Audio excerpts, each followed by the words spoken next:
On September 23, 1991, in the peaceful San Jose neighborhood of Puebla, Mexico, Soledad Salinas, a 34-year-old single woman, disappeared without a trace from her modest adobe house. The last sounds that emerged from her home were desperate screams that pierced the dawn, waking several neighbors who would never forget that night. For more than 3 decades, her family and the community lived with the tormenting uncertainty of not knowing what had really happened. But in 2024, an urban renovation would reveal a truth so disturbing it would forever change the way these neighbors looked at each other. How is it possible for a woman to disappear from her own house without anyone seeing anything? And why did those screams resonate in the nightmares of those who heard them for decades? Before we continue with this disturbing story, if you enjoy real mysterious cases like this one, subscribe to the channel and turn on notifications so you never miss a new case. And tell us in the comments where you're watching from. We're curious to know where our community is spread across the world. Now, let's discover how it all began. The San Jose neighborhood, located in the southeastern part of Puebla, was, in 1991, a working-class area where adobe and brick houses spread across cobblestone streets that still held the colonial flavor of the city. This area, primarily inhabited by families of merchants, government employees, and artisans, maintained that provincial charm where everyone knew each other and secrets traveled from door to door like the scent of mole poblano cooked on Sundays. Soledad Salinas had lived her whole life at 47 Melchoro Campos Street, a 2-story house she had inherited from her parents after their death in a car accident in 1987. Unlike her sisters Carmen and Blanca, who had married and moved to other neighborhoods. In Puebla, Soledad had chosen to remain single, dedicating her life to caring for the family home and working as a secretary at the local Ministry of Public Education. She was of medium height, with brown hair always tied in a neat bun, and a reserved yet kind personality that made her the confidant of many neighbors. The children in the neighborhood knew her as Miss Soul, always carrying tamarind candies in her pockets and never forgetting to ask about their grades at school. Her routine was as predictable as the ringing of the bells at the San Jose church. She left home at 7:30 a.m., heading to her office, returned promptly at 3 p.m., and spent her afternoons embroidering tablecloths she sold at the artisan market. To supplement her income, what few knew was that Soledad was keeping a secret she had hidden for years. Since 1989, she had been receiving anonymous letters that arrived sporadically in her mailbox. These letters, written in careful but anxious handwriting, contained detailed observations about her daily routine, what time she left home, what dress she had worn the day before, even what she had bought at the market. The letters weren't threatening in the traditional sense, but there was something deeply unsettling about how someone was documenting every aspect of her everyday life. Soledad had tried to identify the author of these letters, discreetly taking them to the local priest, Father Miguel Cordero, who suggested it might be a shy admirer. However, the obsessive nature of the observations and the fact that they arrived with no return address made her increasingly nervous. In August 1991, the letters began to include references to her house. I saw you change the curtains in the living room. The lantern in the yard went out last night. You should repair the back door lock. On Saturday, September 21, 1991, Soledad followed her usual routine. In the morning, she went to the Analco market, where she bought fresh vegetables and meat to prepare tinga poblana. Mrs. Remedios Fuentes, who had a chili stand at the market, would later recall that Soledad seemed quieter than usual, but attributed her silence to weekend fatigue. That afternoon, around 4:30 p.m., Soledad received a visit from her niece Leticia Salinas, Carmen's daughter, who had come to pick up some embroidered tablecloths Soledad had finished during the week. Leticia, a 19-year-old nursing student, at the Autonomous University of Puebla, would later tell authorities that her aunt seemed restless and vaguely mentioned that it might be time for some changes in her life. When Letitia asked what kind of changes, Soledad evasively replied, "Nothing important, my dear, just adult things." However, Letitia noticed that her aunt had locked both the front and back doors while she was there, something that wasn't usual during family visits. She also observed that Soledad had closed all the curtains in the house, even in the kitchen, which normally remained open to let in natural light. On Sunday, September 22nd, Soledad did not attend the 10 a.m. Mass at the San Jose Church, which was completely out of character for her, as she hadn't missed the Sunday Mass in the past 5 years. Mrs. Amparo Delgado, who sat next to Soledad in the second pew on the right, noticed her absence, but assumed she had decided to attend the 12 p.m. Mass instead. That afternoon, around 6 p.m., Mr. Patricio Robles, who lived next door to Soledad, heard the sound of the radio at number 47, tuned to XCW, the station Soledad usually listened to while she embroidered. Everything seemed normal. However, when he passed near her dining room window at 9:30 p.m., he noticed that the lights in Soledad's house were on, but there was no movement. The early morning of September 23, 1991, would forever be etched in the memory of Melchor Campos Street. At exactly 2:47 a.m., according to Mrs. Dolores Jimenez's clock, who suffered from insomnia and was accustomed to waking up for chamomile tea, 3 desperate screams were heard coming from Soledad's house. "Help! No, please," were the words. Mrs. Dolores managed to clearly distinguish. The screams, she later described, were of absolute terror, like someone facing a mortal threat. They lasted about 30 seconds, followed by a silence that was even more terrifying than the screams themselves. Mr. Patricio Robles was also awakened by the screams. At first, he thought that perhaps Soledad had had a nightmare, but the desperation in her voice alarmed him enough to peer through the window. From his room, he could partially see the backyard of Soledad's house, but the moonlight was hidden behind thick clouds, and he couldn't make out anything unusual. Mrs. Paloma Guerrero, who lived 2 houses down, also heard what she described as screams from a woman in danger. Her husband, Mr. Esteban Guerrero, reassured her, telling her it was probably just a domestic argument and that it wasn't appropriate to interfere in other people's matters. At that time, the prevailing mentality in the traditional neighborhoods of Puebla was to mind one's own business, especially during the early hours of the morning. The young Nicholas Castillo, 16, who had returned late from a youth meeting at the parish, was walking past Soledad's house when he heard the first scream. His testimony would later prove particularly valuable because he mentioned seeing a shadow moving inside the house, visible through the living room curtains. However, in 1991, the testimony of a teenager walking down the street at that hour wasn't taken as seriously as it should have been. After the screams, the street returned to its usual silence. The lights in Soledad's house remained on until around 4 a.m., when they suddenly went out. None of the neighbors who had heard the screams made the decision to knock on the door or directly check on Soledad's well-being, a choice that would haunt their consciences for the following decades. On Monday, September 24th, when Soledad did not show up for work at the Ministry of Public Education, her immediate supervisor, Mr. Arturo Cabrera, sent a co-worker to check on her health. In those days, before the era of cell phones, it was common to investigate workplace absences this way. Professor Ignacio Ramos, who had been assigned to this task, arrived at Soledad's house around 11 a.m. When he knocked on the front door, there was no answer, but he noticed that both the Sunday and Monday newspapers were intact on the doorstep.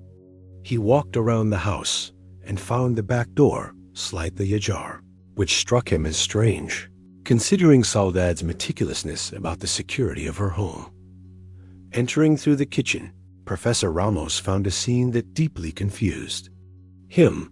The house was in perfect order, as if Soledad had just stepped out for a few minutes. On the kitchen table was a half-finished cup of coffee and a plate with remnants of scrambled eggs, suggesting she had had breakfast that morning. The radio was still on, tuned to XCW, playing popular music from the time. However, there were details that didn't fit with a voluntary departure.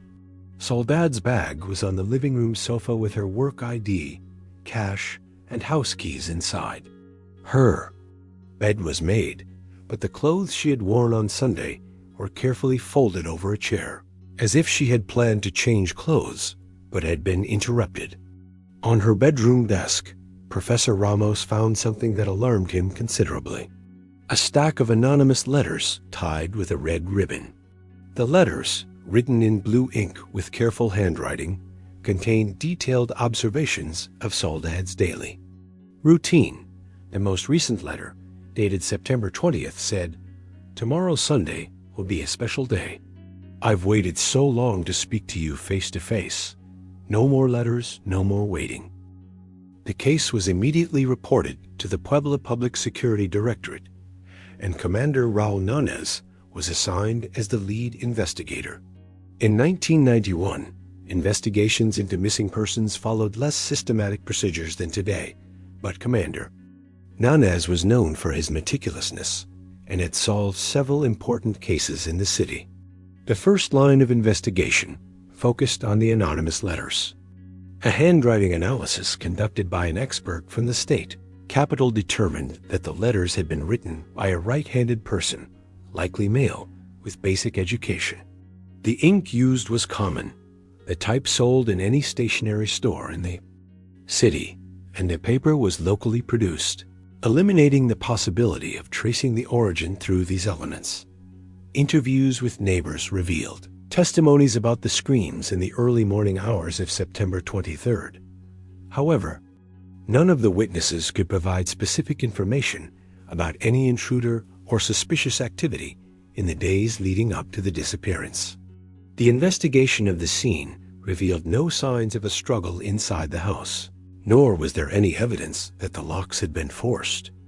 A particularly intriguing line of investigation emerged from the testimony of Mrs. Cecilia Lara, who ran a small store at the corner of Melchor Ocampo Street and 5 de Mayo. Mrs. Lara recalled that in the months leading up to the disappearance, she had noticed a man who occasionally stopped in front of her store and stared in the direction of Soledad's house. She described him as a man of middle age, dressed simply, who never bought anything but stayed for a few minutes before leaving. However, when asked for a more detailed description, Mrs. Lara could only say that he seemed like an ordinary person, the kind you see every day, but don't pay much attention to. This vagueness in her description was frustrating for investigators, but understandable, given that the observations were casual and without any particular reason to commit them to. Memory. The disappearance of Soledad Salinas had a profound impact on the San Jose neighborhood, extending far beyond the initial shock. In the first few weeks, the neighbors organized search brigades that combed surrounding neighborhoods, inquired at hospitals, checked ravines on the outskirts of the city, and distributed photographs at markets and bus terminals. Carmen Salinas, Soledad's older sister, temporarily moved into the Melchor Ocampo house to keep it inhabited and facilitate any potential return. Carmen, mother of 3 and wife of a Volkswagen employee, completely transformed her life to dedicate herself to the search for her sister. Every morning, before taking her children to school, she passed by Soledad's house, hoping to find any sign of her return. The family had put up posters with Soledad's photograph in churches, markets, and bus stops throughout the city. The image showed a woman with a shy smile, brown hair tied back, and a navy blue dress beneath the text, "Wanted, Soledad Salinas, 34 years old, missing since September 23, 1991. The description included her approximate height of 1.60 meters, a slender build, and a crescent-shaped birthmark on her left wrist. The first months were the most intense in terms of hope and activity. Every phone call could be the news they had been waiting for. Every person who approached the house could bring crucial information. Carmen had installed an additional phone line at Soledad's house and had given the number to all authorities, local media, and civil organizations that could help with the search. Father Miguel Cordero organized a special novena at the San Jose Church, praying for Soledad's safe return. For 9 consecutive nights, the church filled with neighbors who prayed the rosary and lit candles. This show of community solidarity strengthened the bonds among the neighborhood's residents, but also intensified the feeling of vulnerability that everyone began to experience. The neighborhood children were the ones who most clearly reflected the psychological impact of the disappearance.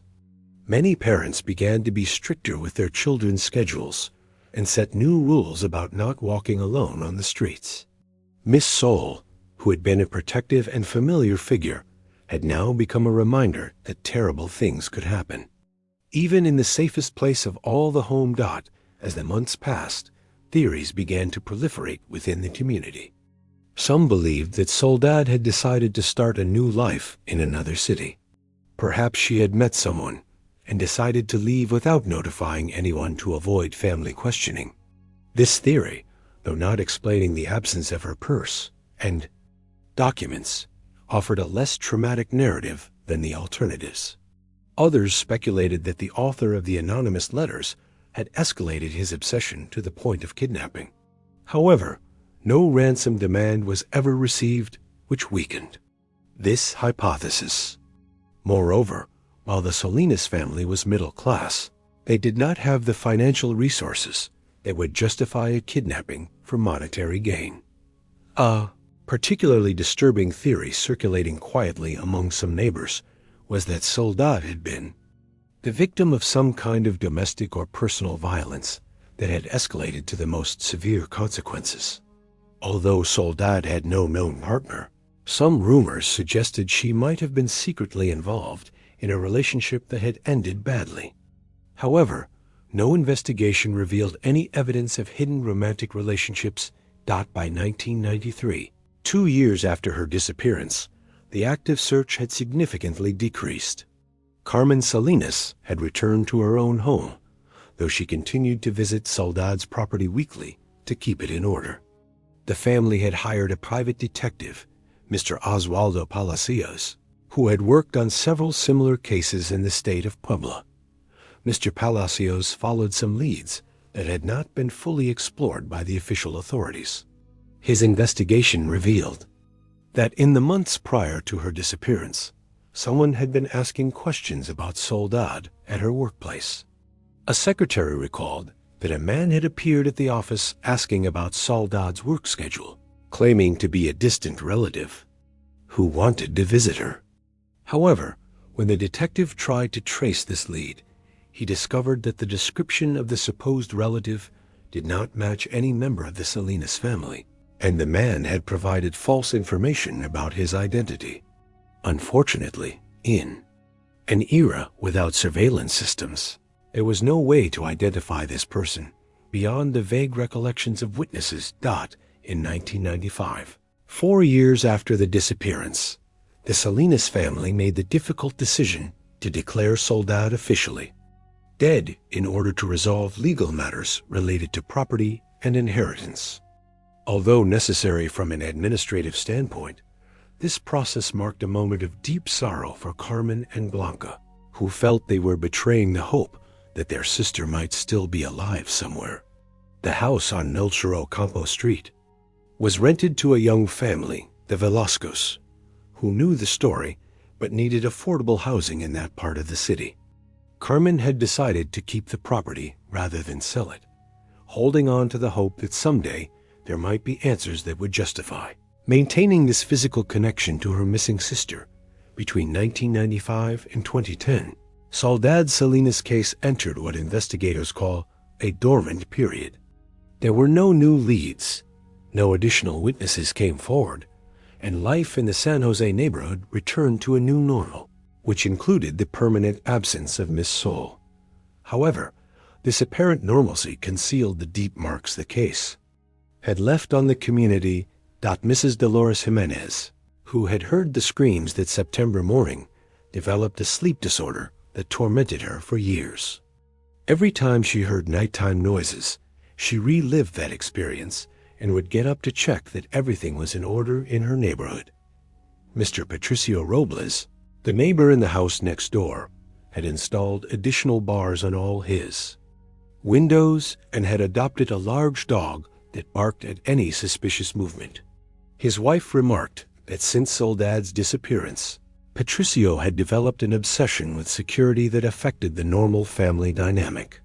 Nicholas Castillo, the young man who had walked past the house during the screams, had grown into an adult carrying the guilt of not having acted that night. On several occasions, he contacted the Salinas family to express his remorse for not having knocked on the door or alerted the authorities immediately.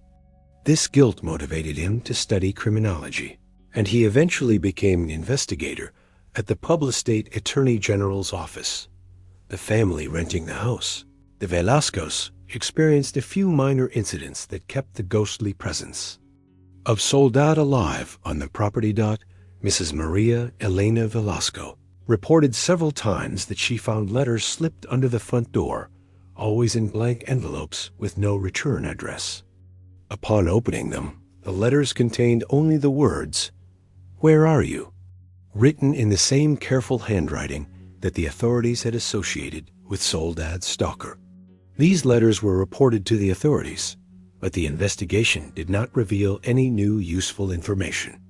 The handwriting analysis confirmed that they had been written by the same person who had sent the original letters to Soledad, but there were no new clues about the author's identity.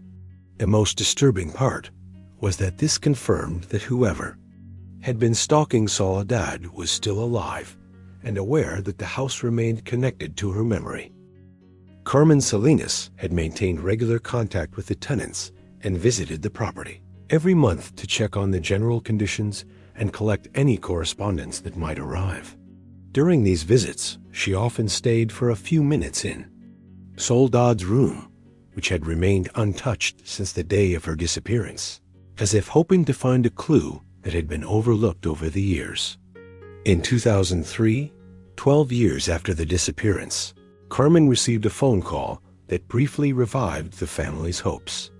A woman who identified herself as a social worker from Guadalajara claimed to have found a person with amnesia who matched Soledad's description. Carmen immediately traveled to Jalisco with Leticia, who by then was a certified nurse and had developed medical knowledge that could be useful in evaluating the situation. However, the meeting in Guadalajara turned out to be a cruel disappointment. The woman found had a similar height and build to Soledad, but the crescent-shaped birthmark was not present on her left wrist. Additionally, when the woman partially regained her memory, it was discovered that she was from Michoacan and had suffered an accident that had caused her temporary amnesia. Carmen returned to Puebla devastated, feeling as though she had been victimized by a cruel and misguided hope.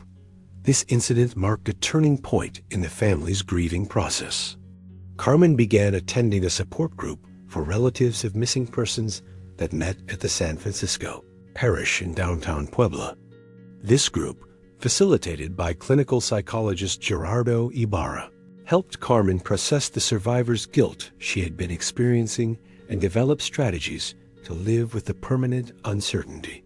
One of the most difficult aspects of the grieving process had been the absence of a body to bury and the inability to carry out traditional farewell rituals that are essential in Mexican culture. Carmen had organized a mass in Soledad's memory every year on the anniversary of her disappearance, but the lack of definitive closure kept the emotional wound permanently open. During these years, Leticia Salinas had developed a successful career as a nurse specializing in emergency medicine at the Regional Hospital of Puebla. Her professional experience with traumatic situations had helped her process the loss of her aunt in a healthier way, but it had also made her more sensitive to the importance of obtaining definitive answers in cases like this. Letitia kept regular contact with Mr. Nicholas Castillo, who by then was working in the missing persons unit of the state attorney general's office. In 2008, 17 years after the disappearance, an attempt was made to reactivate the case. When new criminal investigation technologies were implemented in the state of Puebla, Mr. Castillo, using his position at the prosecutor's office and his personal connection to the case, requested that more modern analytical techniques be applied to the evidence that had been preserved since 1991. DNA analysis of some hairs found on Soledad's hairbrush allowed the creation of a genetic profile, which was entered into the National Missing Persons databases. However, no matches were found with unidentified bodies or with people hospitalized with amnesia anywhere in the country. The anonymous letters were subjected to more advanced chemical analyses, but they did not reveal any new information about their origin or author.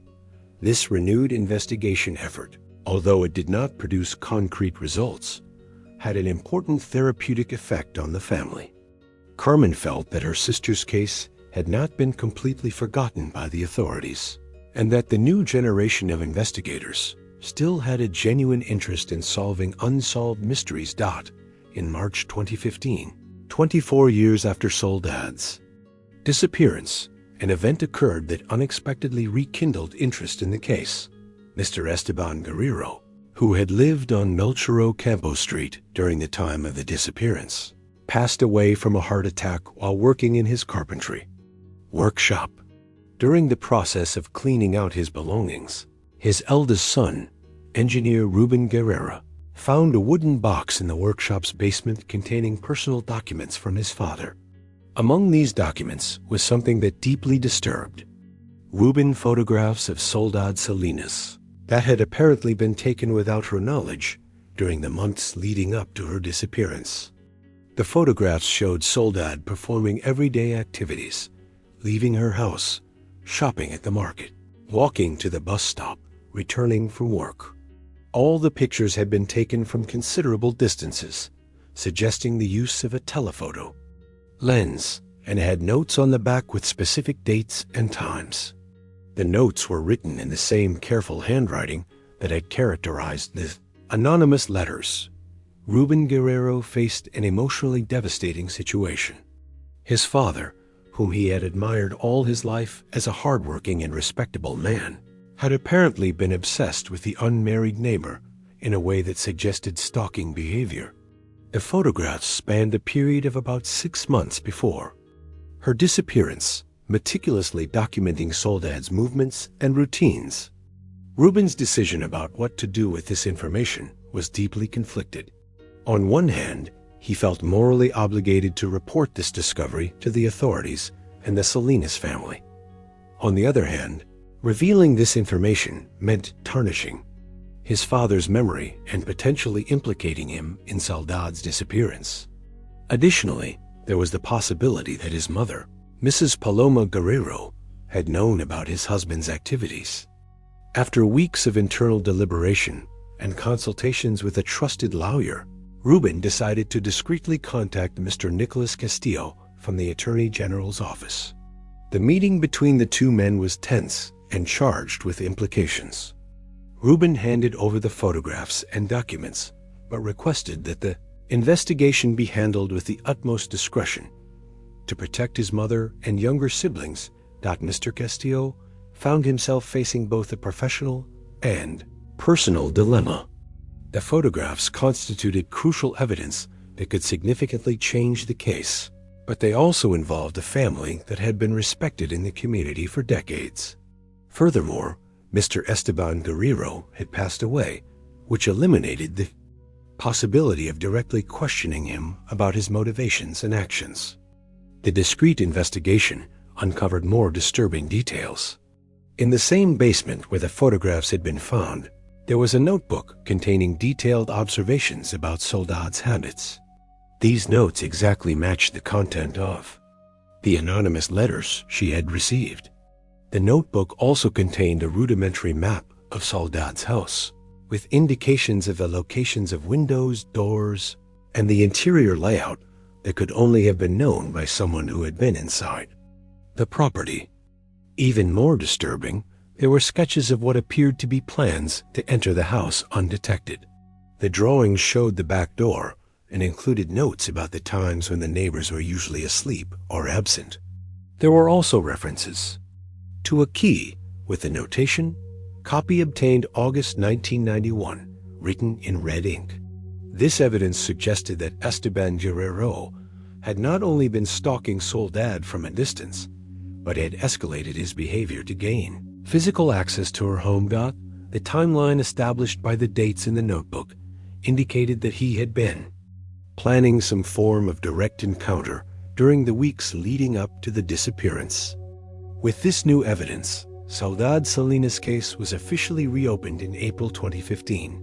Mr. Castillo, now having access to much more advanced investigative technologies and methodologies than those available in 1991, decided to approach the case with a completely different perspective. The first line of investigation focused on determining whether Esteban Guerrero had had physical access to Soledad's house at the time of the disappearance.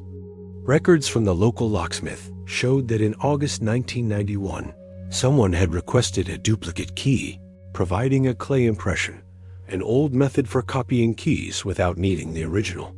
Mr. Aureliano Sandoval, owner of the La Confianza locksmith on Juarez Avenue, vaguely recalled this request because the person had paid in cash and insisted on picking up a key personally instead of sending a relative. However, after all these years, he could not provide a detailed description of the client. The forensic investigation of the house where Esteban Guerrero had lived revealed additional disturbing information. In the basement, besides the photographs and documents already found, there was evidence that it had been used as a kind of shrine dedicated to Soledad. The walls were covered with enlarged photographs of her, arranged in chronological order, documenting her activities over several months. Personal items that had apparently been stolen from Soledad's house before her disappearance were also found: a handkerchief embroidered with her initials, a pen with the logo of the Secretary of Public Education where she worked, and a small notebook where she kept track of her household expenses. These items had been carefully preserved in a velvet box as priceless relics. One of the most disturbing discoveries was a personal journal that Esteban Guerrero had kept during his obsession with Soledad. The entries, written in the same handwriting as the anonymous letters, revealed a gradual escalation of romantic fantasies that had evolved into specific plans to convince Soledad to reciprocate his feelings. The entry from September 20th, 1991, 3 days before the disappearance, was particularly alarming. "I can't wait any longer. She has to understand that we are destined to be together. Tomorrow night, when everyone is asleep, I will make one final proposal. If she refuses, I will have to take measures to make sure no one else can have her. What cannot be mine cannot be anyone's."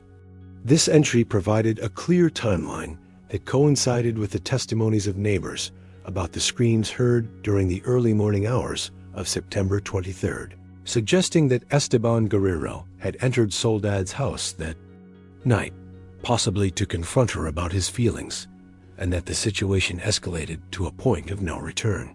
However, Esteban Guerrero's death in 2015 eliminated the possibility of obtaining direct confessions or specific details about what had happened that night.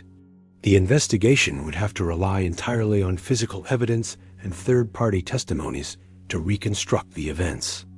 The psychological analysis of the journal and documents found, conducted by Dr. Patricia Contreras, a specialist in criminal profiling at the Universidad Autónoma de Puebla, revealed patterns consistent with obsessive-compulsive disorder with persecutory characteristics. The profile suggested that Esteban Guerrero had developed a romantic fixation on Soledad, which had evolved into a possessive obsession. According to Dr. Contreras' analysis, the documented behavior showed a typical escalation in stalking cases: distant observation, gathering personal information, indirect contact through letters, obtaining physical access to the victims, personal space, and finally, direct confrontation. The pattern suggested that Esteban Guerrero had meticulously planned the final encounter, but had not fully considered the potential consequences of his actions. Mr. Castillo now faced the difficult task of informing the Salinas family about the discoveries related to Esteban Guerrero. Carmen, who by then was 63 years old and had dedicated almost a quarter of a century to seeking answers about her sister, received the information with a mixture of relief and horror. On one hand, there was finally a logical explanation for Soledad's disappearance that did not involve mysterious or inexplicable elements. On the other hand, the realization that the perpetrator had been someone who had literally lived next door to her family all these years, someone who had participated in the initial searches and expressed condolences, was deeply disturbing. Leticia Salinas, who was now a nursing supervisor at the regional hospital, accompanied her mother during these revelations. Her professional experience with traumatic situations had better prepared her to process disturbing information, but even she felt overwhelmed by the implications of the discoveries. One of the most tormenting questions for the family was whether Mrs. Paloma Guerrero, Esteban's wife, had known about her husband's obsessive activities. Investigating this question required a delicate balance between seeking the truth and protecting a woman who may have been a victim of the same circumstances that had affected Soledad. Mr. Castillo decided to address the matter through a carefully structured interview with Mrs. Paloma Guerrero. The interview was conducted in the presence of a forensic psychologist and a social worker, recognizing that it could lead to traumatic revelations for a 78-year-old woman. Mrs. Paloma Guerrero confessed that she had suspected for years that her husband was keeping secrets related to Soledad Salinas. She had noticed that Esteban showed an unusual interest in their neighbor's activities and often found excuses to work in the backyard when Soledad was in her garden. However, she had attributed this behavior to normal male curiosity and hadn't considered the possibility that it was something more serious. More revealing was her testimony about the night of September 23, 1991. Mrs. Paloma confirmed that she had heard Soledad's screams, but when she tried to wake her husband to investigate, she discovered that Esteban was not in bed. When she asked him the next day where he had been, he explained that he had gone out to the backyard because he couldn't sleep and didn't want to wake her up. This information provided crucial confirmation that Esteban Guerrero had been absent from his house during the time the screams were heard. However, Mrs. Paloma admitted that she had never connected her husband's absence with Soledad's disappearance, mainly because she couldn't conceive that someone so close and seemingly normal could be capable of violent actions. Mrs. Paloma's testimony also revealed that in the days following Soledad's disappearance, Esteban's behavior had changed noticeably. He had become more silent, stopped working in the backyard, and suggested that the family should consider moving to another neighborhood. When she expressed surprise at this suggestion, he argued that the neighborhood was becoming dangerous. With the circumstantial evidence implicating Esteban Guerrero in Soledad's disappearance, the investigation focused on determining exactly what had happened that night and, crucially, where Soledad's body might be. Esteban's journals contained cryptic references to a safe place where no one will bother us, but they didn't provide specific locations. Mr. Castillo organized a multidisciplinary team that included forensic archaeologists, human remains search specialists, and soil analysis experts. The search would initially focus on properties that had been under Esteban Guerrero's control or access during the relevant period. The investigation revealed that, in addition to his house on Melchor Ocampo Street, Esteban had access to a plot of land on the outskirts of Puebla where his brother-in-law raised chickens. This land, located in the community of San Andres Cholula, had been sporadically used by Esteban to store construction materials for his carpentry workshop. Mrs. Paloma Guerrero's brother, Mr. Juventino Aguilar, confirmed that Esteban had frequently visited the land during 1991, claiming he needed additional space to dry special woods. Juventino recalled that in October 1991, about a month after Soledad's disappearance, Esteban had appeared at the land during the night and worked alone for several hours, something that had seemed odd to him at the time.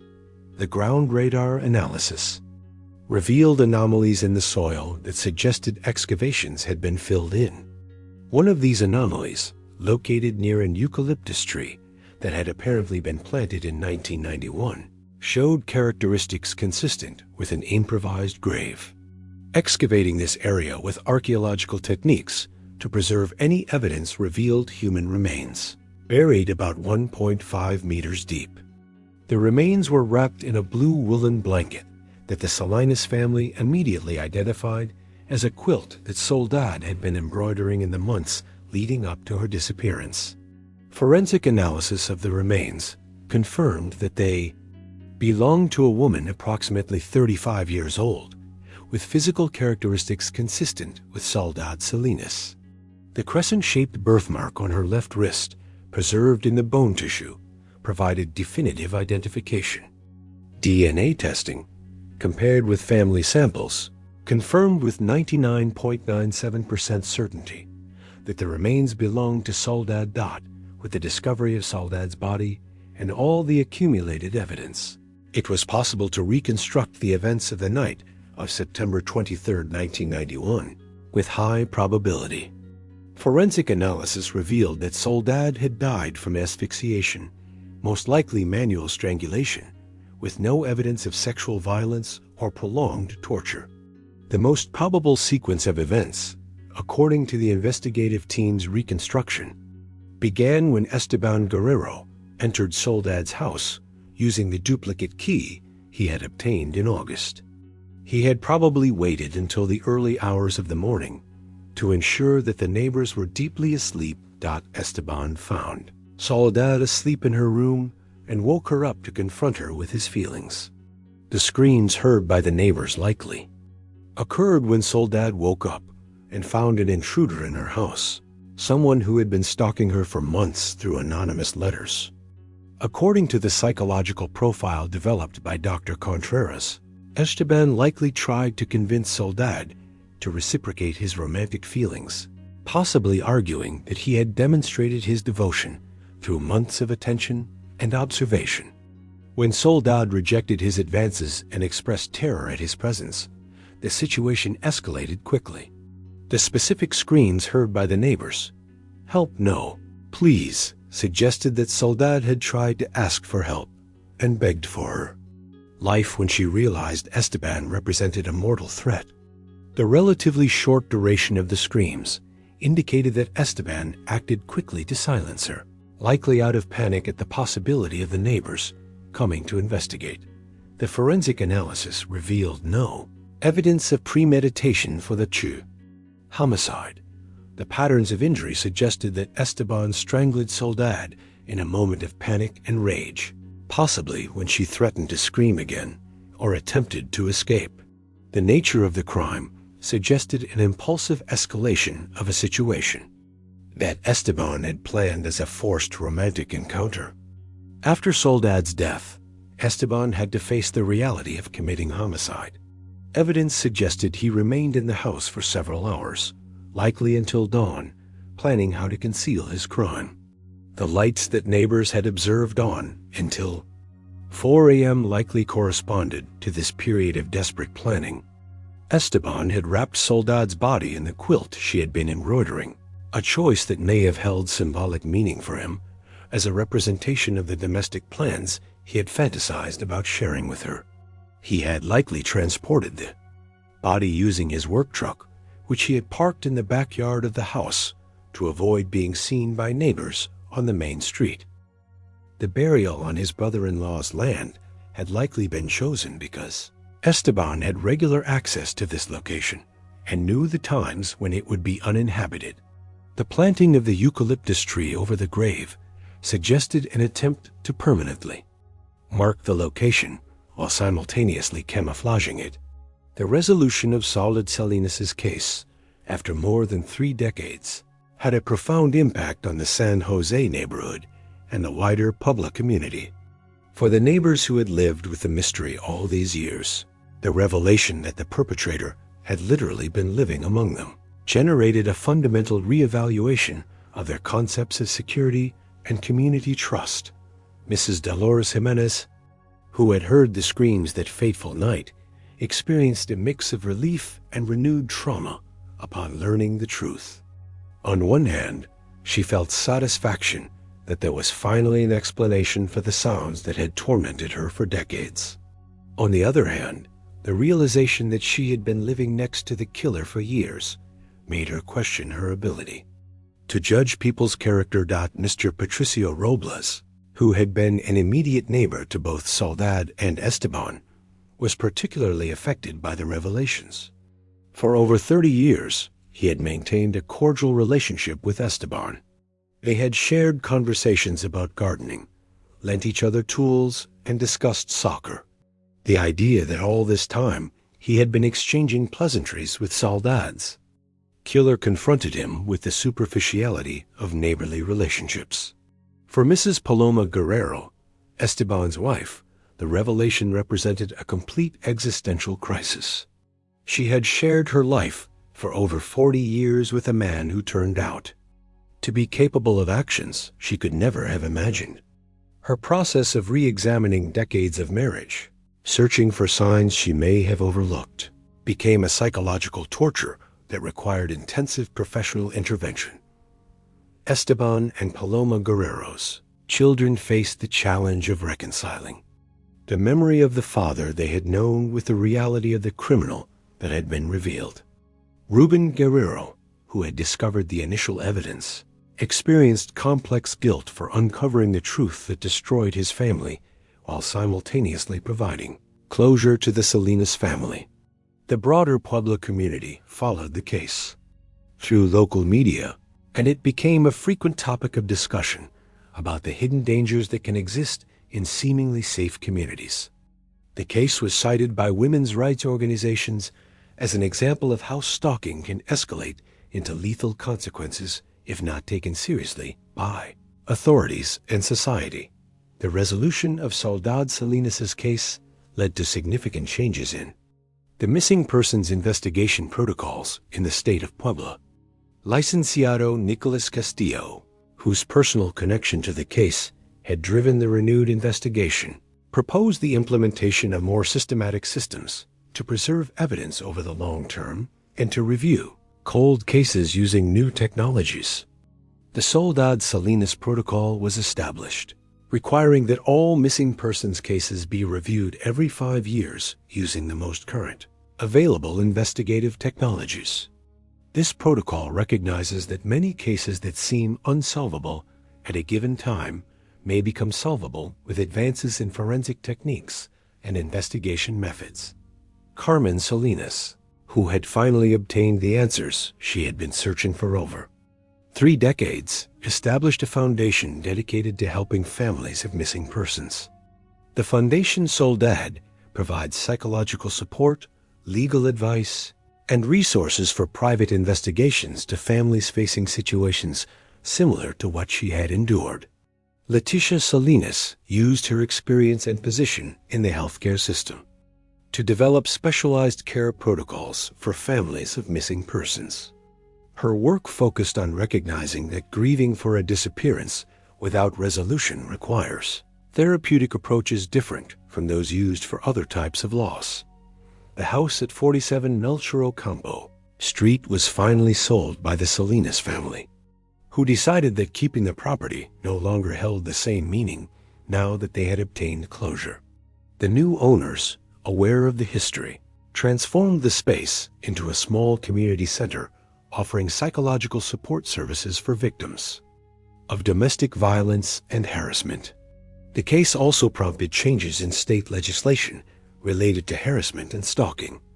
Penalties for systematic harassment were strengthened, and clearer protocols were established to allow victims to report and receive protection from stalkers before the situation escalated to physical violence. Soledad Salinas' grave in the municipal cemetery of Puebla became a quiet pilgrimage site for women who had experienced harassment or feared for their safety. Her gravestone, which simply reads Soledad Salinas, 1957 to 1991, sister, aunt, friend, never forgotten, is frequently adorned with fresh flowers left by anonymous visitors. The case of Soledad Salinas illustrates the complexity of crimes that occur within seemingly safe communities and the ability of individuals to conceal obsessive and dangerous behaviors behind facades of social normality. For over 30 years, Esteban Guerrero had maintained the appearance of a respectable neighbor, family man, and productive community member, while carrying the secret of having murdered the woman he had been obsessed with possessing. The investigation revealed that warning signs had been present long before the crime: obsessive behavior, stalking, anonymous letters, and the illegal obtaining of access to Soledad's home. However, the lack of effective systems to report and investigate harassment in 1991, combined with social norms that discouraged intervention in private matters, allowed the situation to escalate into fatal consequences. Technology played a crucial role both in the commission of the crime and its eventual resolution. In 1991, the absence of security cameras, cell phones, and modern communication systems allowed Esteban to operate undetected. 30 years later, the same technological limitations that had benefited the perpetrator were overcome by advances in forensic analysis, criminal investigation, and evidence preservation. The psychological impact on the Salinas family and the San Jose neighborhood community showed how an individual crime can reverberate through decades, affecting not only the direct victims, but also concentric circles of people who are forced to re-examine their assumptions about security, trust, and human nature. The resolution of the case also raised complex ethical questions about collective responsibility. Would the events have been different if the neighbors had responded immediately to the cries for help? If society had taken the anonymous letters more seriously as a form of criminal harassment? If there had been greater awareness about the behavioral patterns preceding gender-based violence? These questions have no simple answers, but the case of Soledad Salinas served to raise awareness about the importance of taking all forms of harassment and stalking seriously, developing community systems to protect vulnerable people, and maintaining hope that even the coldest cases can eventually find resolution.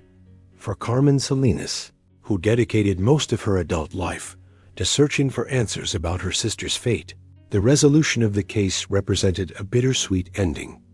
Although she had finally obtained the truth she had sought for decades, this truth came with the definitive confirmation that Soledad had suffered a violent and terrifying death at the hands of someone who had lived among them as an apparently normal neighbor.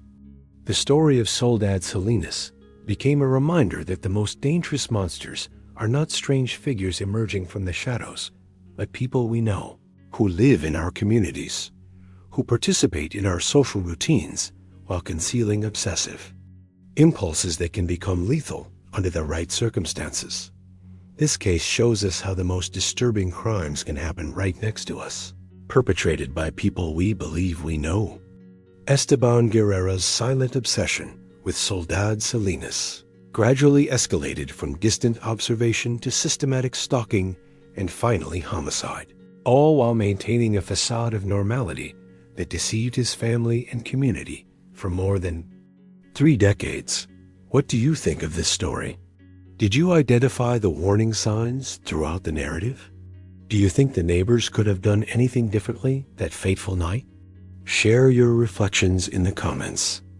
If this in-depth investigation into a case that remained unsolved for over 30 years impacted you, don't forget to subscribe to the channel and activate notifications so you don't miss similar cases. Leave a like if this story made you reflect on the importance of taking harassment signs seriously, and share it with someone who is also interested in real criminal cases that teach us about the complexity of human nature. M.